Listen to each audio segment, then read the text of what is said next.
बोलो शिव शंकर भगवान की जय, मैया पार्वती की जय।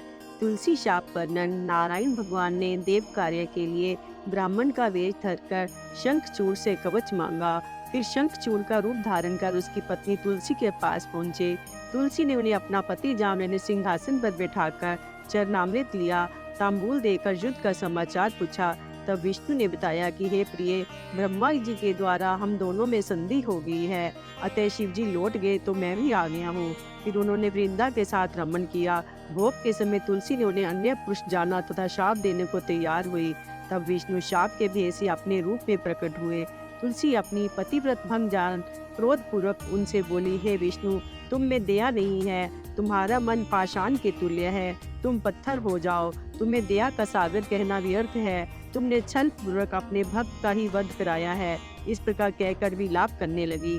उसके विलाप को सुनकर विष्णु भगवान ने शिव जी का स्मरण किया। वहाँ शिव जी प्रकट होकर उसे संसार की नश्वरता को समझाने लगे। उसे उसकी तपस्या का फल दिया। उससे कहा, तुम दिव्य रूप धारण कर बैकुंठ में श्री हरि के साथ रमन करो। एक रूप से नदी तथा दूसरे से तुलसी नामक वनस्पति बनोगी। क्षीर सागर की तुम पत्नी भी होगी। इस प्रकार तुलसी को समझाकर कहा कि तुम्हारे शाप से विष्णु भगवान भी शिला बनकर तुम्हारे नदी के जल में रहेंगे। उस शिला को अनेक कीड़े काट काट कर चक्र के निशान बना देंगे, तब हमको शालिग्राम कहा जाएगा। ऐसा कहकर शिव जी अंतर ध्यान हो गए। तुलसी देह त्याग कर दिव्य रूप धारण कर विष्णु के साथ बैकुंठ हो गई। फिर वह गंडकी नदी होकर बहने लगी। विष्णु जी उसके तट पर पत्थर हो गए। कीड़ों ने काट कर उन पर छिद्र कर दिए। वे पत्थर बड़े ही पुण्यदायक हुए। हिरण्याकश वध। एक समय भगवान शंकर पार्वती के साथ कैलाश से चलकर काशीपुरी में आए। काशी को अपनी राजधानी बनाकर भैरव नामक वीर को उसका रक्षक बनाया और सुखपूर्वक लीला करते हुए वहां निवास करने लगे। इसी प्रकार शिव जी मद्राचल पर भी पार्वती जी के साथ विहार करते रहे। विहार के समय एक बार पार्वती जी ने अपने कमल के समान सुंदर हाथों से भगवान शंकर जी के नेत्र बंद कर दिए। इससे संसार में महाअंधकार फैल गया। तब एक विकराल मुख वाला क्रोधपरायण जटाधारी कृष्ण वर्ण बहुत से विकृत रोम वाला अंधा पुरुष उत्पन्न होते ही नाचने लगा। उसके दर्शन से गौरी को बहुत आश्चर्य हुआ। पार्वती ने महेश से पूछा कि हे नाथ, ये पुरुष कौन है? तब सृष्टिकर्ता शंकर जी हंसते हुए बोले, हे आर्य, ये तुम्हारा पुत्र ही है। ये अभी तुम्हारे द्वारा मेरे नेत्र बंद करने पर मेरे पसीनों की बूंदों से उत्पन्न हुआ है। इसको तुमने ही रचा है, अतः तुम ही सखियों और गणों सहित बुद्धि पूर्वक इसकी रक्षा करो। तब पार्वती जी ने अनेक उपायों से उसकी रक्षा का विधान किया। उसी समय हिरण्याकश नामक दैत्य, जो पुत्र कामना से शंकर जी की आराधना करने में लगा हुआ था, शंकर जी उसके तप से प्रसन्न होकर उसे वर देने गए। उसने कहा, प्रभु, मेरे भाई के प्रहलाद आदि 5 पुत्र हैं, परंतु मेरे पुत्र नहीं है। शिव जी ने तथास्तु कहकर उसे वरदान दिया। उससे कहा कि मेरा अंधक नामक पुत्र तेरे जैसा ही बलवान है, तू उसे पुत्र रूप में मुझसे मांग ले। तब उस दैत्य ने शिव और पार्वती जी को प्रसन्न कर प्रदक्षिणा की और उसे ही पुत्र रूप में प्राप्त किया। शिव जी वरदान देकर अंतर ध्यान हो गए। हिरण्याकश उस पुत्र को पाकर देव दानव यक्ष किन्नर सभी को जीतकर त्रिलोकी का राजा बन गया। देवता उससे पीड़ित होकर व्याकुल हो गए। उन्होंने यज्ञ स्वरूप ग्रह रूप वाले विष्णु जी की आराधना की। तब विष्णु जी ने अपनी कराल दाढ़ों से प्रहार करके निशाचरों को मारकर चक्र से हिरण्याकश का सिर काट दिया। उसके राज्य पर अंधक का अभिषेक किया। फिर पृथ्वी को अपनी कराल दाढ़ों पर उठाकर पाताल से ऊपर लाए। तब प्रसन्न हो सभी देवताओं ने उनकी स्तुति की। हिरण्याकश्यप वध। ग्रह रूपधारी विष्णु ने जब हिरण्याकश को मार डाला, तब से ही उसका भाई भी हिरण्याकश्यप विष्णु जी से वैर करने लगा। इसके बाद उसने मुद्राचल की एक गुफा में जाकर एक पैर के अंगूठे से खड़े होकर ऊपर को भुजाएं उठाकर घोर तप किया। तो हिरण्याकश्यप के तेज से व्याकुल होकर ब्रह्मा जी उसे वरदान देने गए। उसने वर मांगा कि मुझे कभी मृत्यु का भय ना हो और मैं किसी अस्त्र शस्त्र, पाश, वज्र, सूखा, वृक्ष, पर्वत आदि से नहीं मरूं। जल अग्नि भी मुझे ना मार सके। देवता, दैन्य, मुनि, सिद्ध, मनुष्य, पशु, कोई भी आपकी सृष्टि का जीव मुझे ना मार सके। स्वर्ग में, पाताल में, बाहर, भीतर, रात दिन में कभी ना मरूं। ब्रह्मा जी ने प्रसन्न होकर कहा, ऐसा ही होगा। पुण्य में उठकर 40,000 वर्ष तक राज्य करने के लिए असुराधिपति बन गया। वे राज्य पाकर उन्मत्त ही त्रिलोकी को भस्म करने लगा। सभी त्राही त्राही करने लगे, सभी धर्मों का नाश करने लगा। तब इंद्र आदि देवता ब्रह्मा जी के साथ विष्णु जी के पास क्षीर सागर में गए, उनको अपना सारा दुख सुनाया। विष्णु जी ने उसके वध करने का आश्वासन दिया। तब वे नरसिंह रूप धारण करके उस दैत्य की नगरी में गए। वहाँ सभी राक्षसों का वध करके वे निर्द्वंद इधर उधर घूमने लगे। प्रहलाद ने उनकी बड़ी प्रशंसा की। पिता से कहा कि आप इनकी शरण में जाइए, परंतु वह नरसिंह से युद्ध करने लगा। बड़ा भयंकर युद्ध हुआ। नरसिंह के आगे उसकी एक न चली।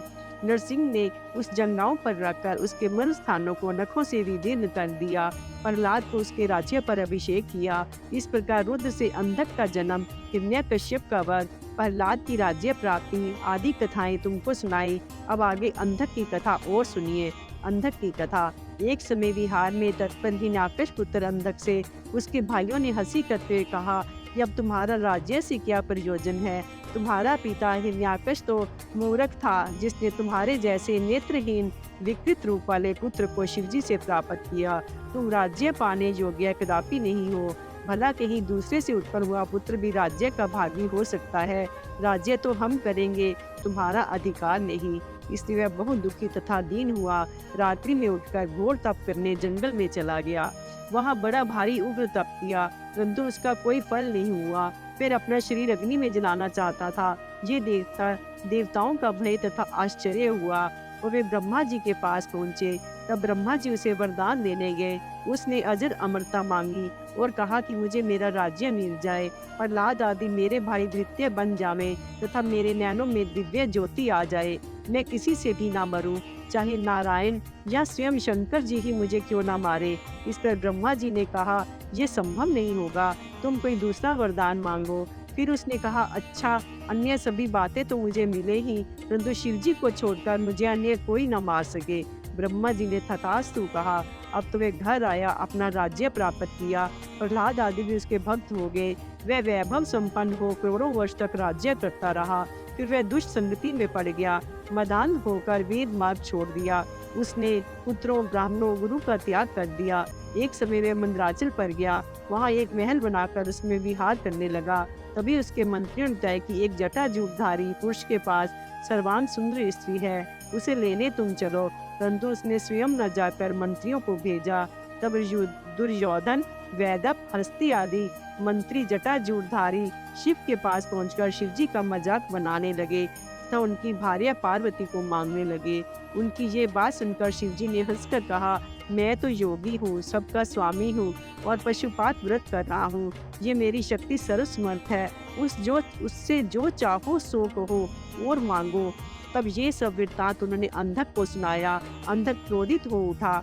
उसके बाद वह अंधक क्रोध में पागल होकर मदिरा पान करके नेत्रों को घुमाता हुआ हाथी के समान गति से सेना के साथ शिवजी के पास युद्ध करने को चला।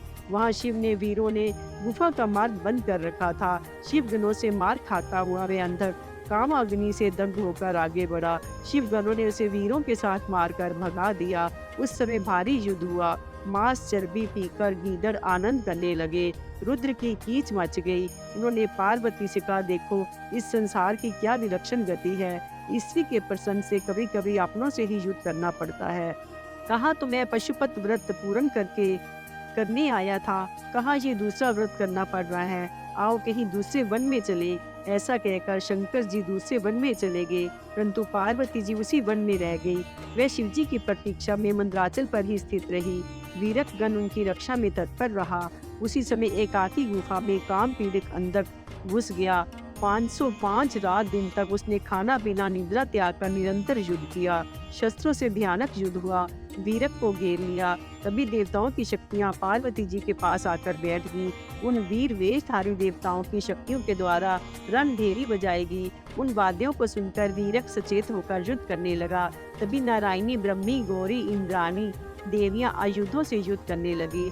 सबने वीरक को सेनापति बनाया और सखियों सहित पार्वती जी ने अपूर्व युद्ध किया। 1000 वर्ष बाद शंकर जी भी वहां आ गए। फिर उस दैत्य ने शंकर के पास संदेश भेजकर पार्वती जी की मांग की।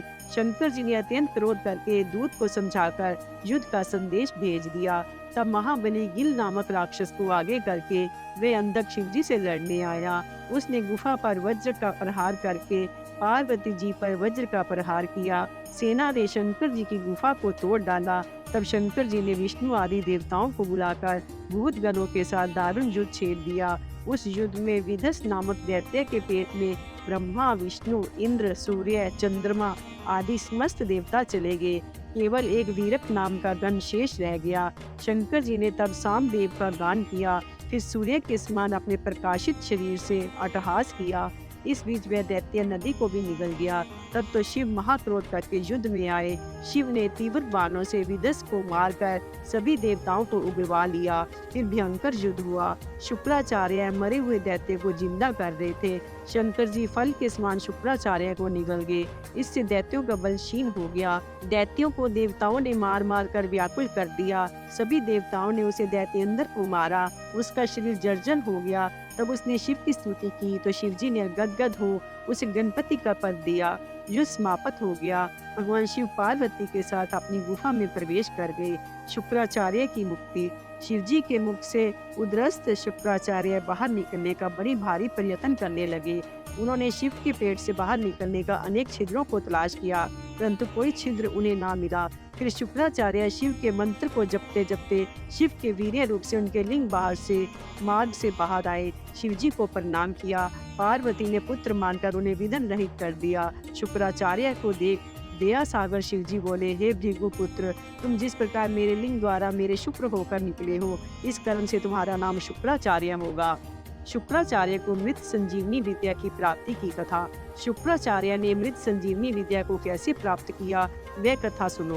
पहले की बात है कि शुक्राचार्य ने वाराणसी में जाकर विश्वनाथ का ध्यान करके भारी तप किया। वहां उनका ज्योतिर्लिंग स्थापित करके एक सुंदर कूप का निर्माण कराया। फिर एक द्रोण 32 शेर पंचामृत से शिवजी को 1,00,000 बार स्नान कराया। सुगंधित द्रव्य तथा कमल पुत्र पुष्पों से शिव का पूजन किया। शिव सहस्त्र नाम तथा दिव्य स्तोत्रों से शिव का पूजन किया तथा प्रार्थना की। फिर हजारों वर्ष तक अपने चंचल चित्त को शिव अर्पण करके शुद्ध किया। फिर शिव ने प्रकट होकर उन्हें वर मांगने को कहा। शुक्र जी ने पुलकित तो शिव को प्रणाम किया।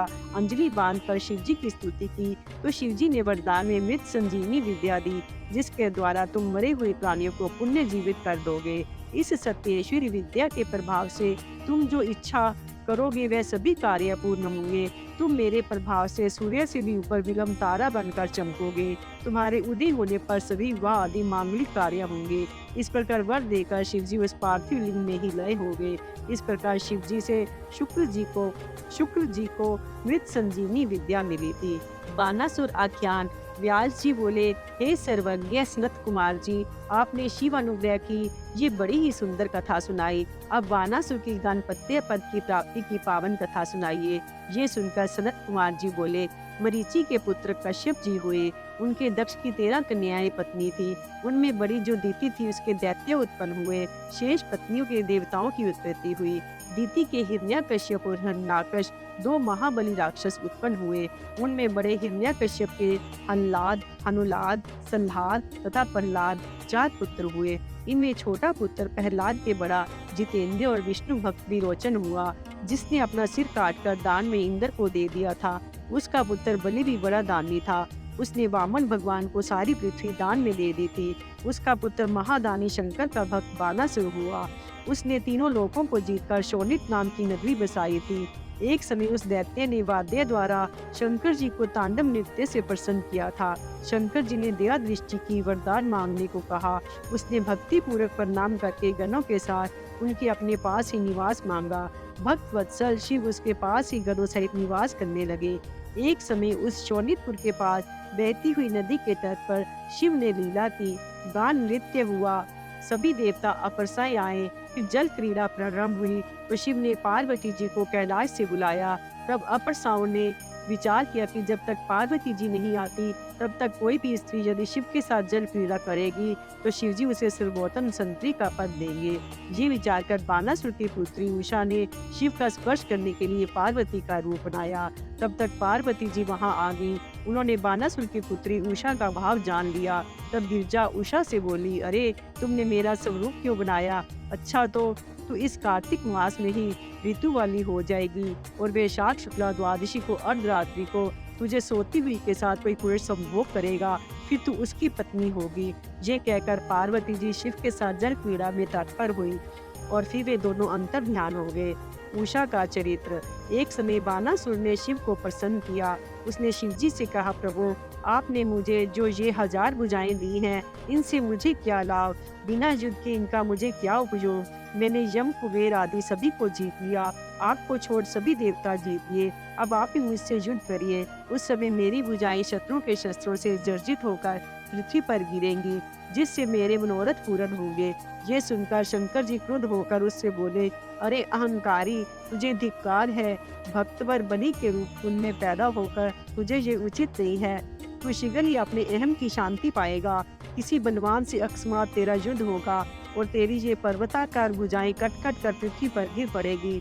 जब तेरी स्थापित शस्त्रशाला में उत्पात होगा, तब जानना कि तेरा दुष्कर समय निकट है। ये सुनकर बानासुर ने दिव्य पुष्पों से शंकर जी का पूजन किया और प्रणाम करके लौट आया।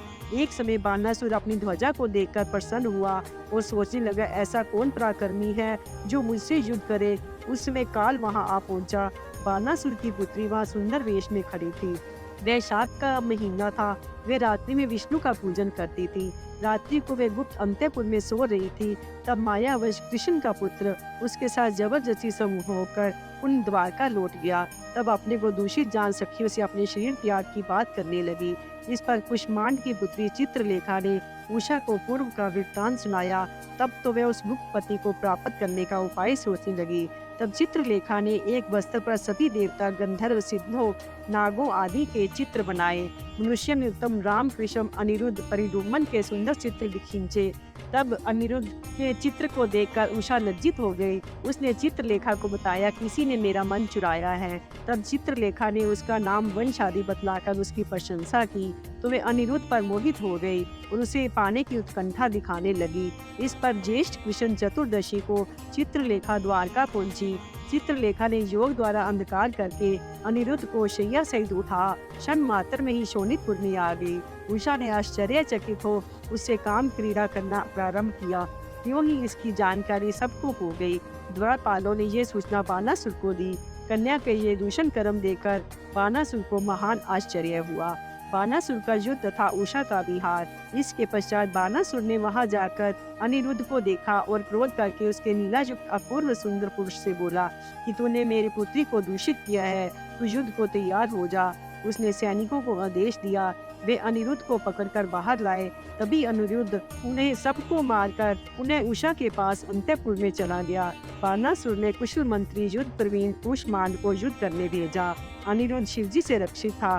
कुष्मांड उसे न जीत सका तो बानासुर स्वयं युद्ध करने आया। वह घोड़े पर सवार था। उसने अनिरुद्ध को नागपाश पे बांधकर एक पिंजरे में डाल दिया।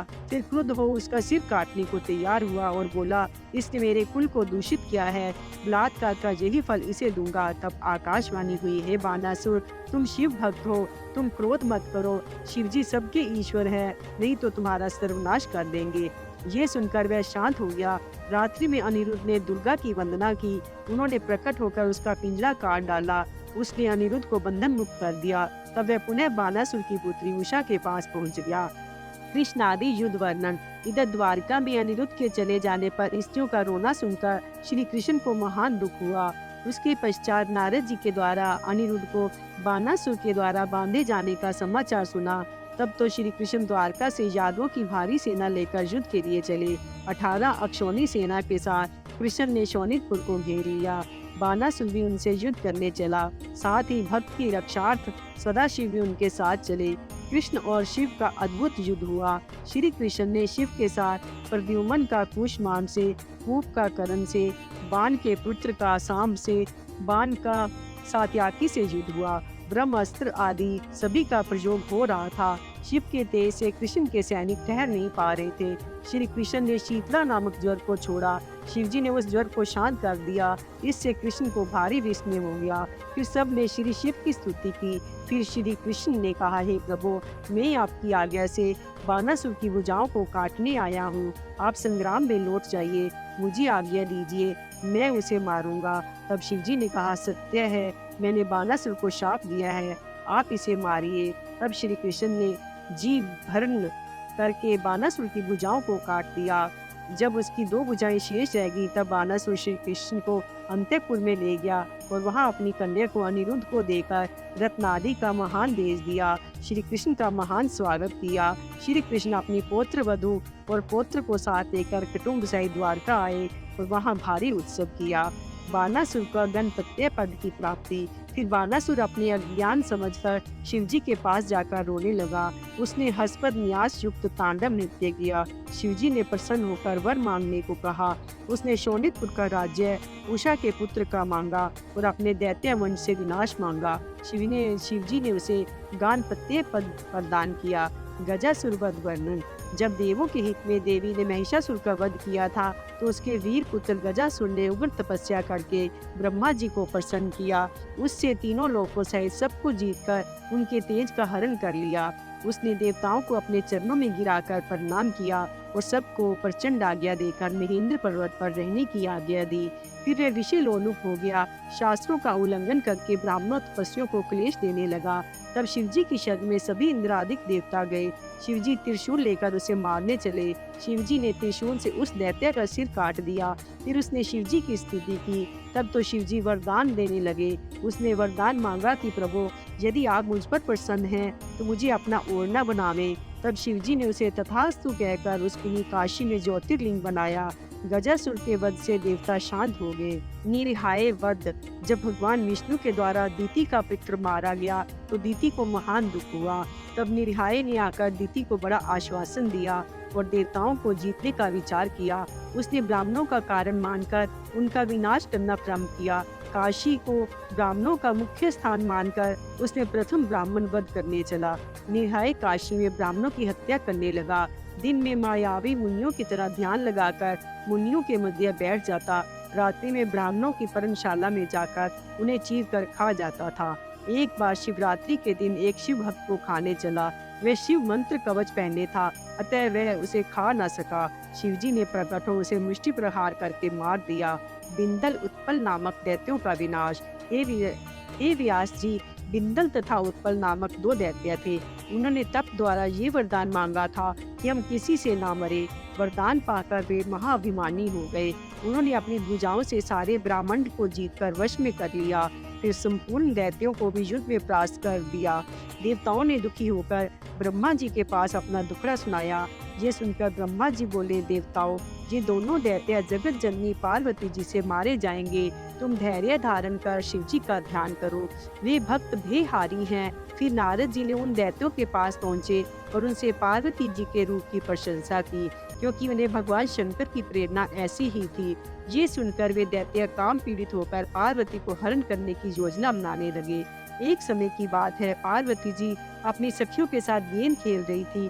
दैत्य मायावी होकर शिव गणों के रूप में उतर कर आए और पार्वती जी से कटाक्ष करने लगे। महादेव जी जान गए कि ये दोनों दैत्य हैं। ये सभी मायावियों की चाल उन्होंने पार्वती को इशारे से समझा दी। ये सुनकर पार्वती जी ने खेल खेल में ही अपनी गेंद उन दैत्यों पर मारी। गेंद लगने की देर ना थी कि वे दोनों दैत्य चक्कर काट कर पृथ्वी पर गिर पड़े। उनके प्राण निकल गए। तब तो वह गेंद लिंग रूप से दर्शन देने लगी। वह स्थान ज्येष्ठेश्वर के पास कंदकेश्वर के नाम से प्रसिद्ध हो गया। शिवलिंग के प्रकट हो जाने पर ब्रह्मा, इंद्र, विष्णु आदि सभी देवता आए और भगवान शिव को प्रणाम कर स्तुति करने लगे। बोलो शिव शंकर भगवान की जय, मैया पार्वती की जय।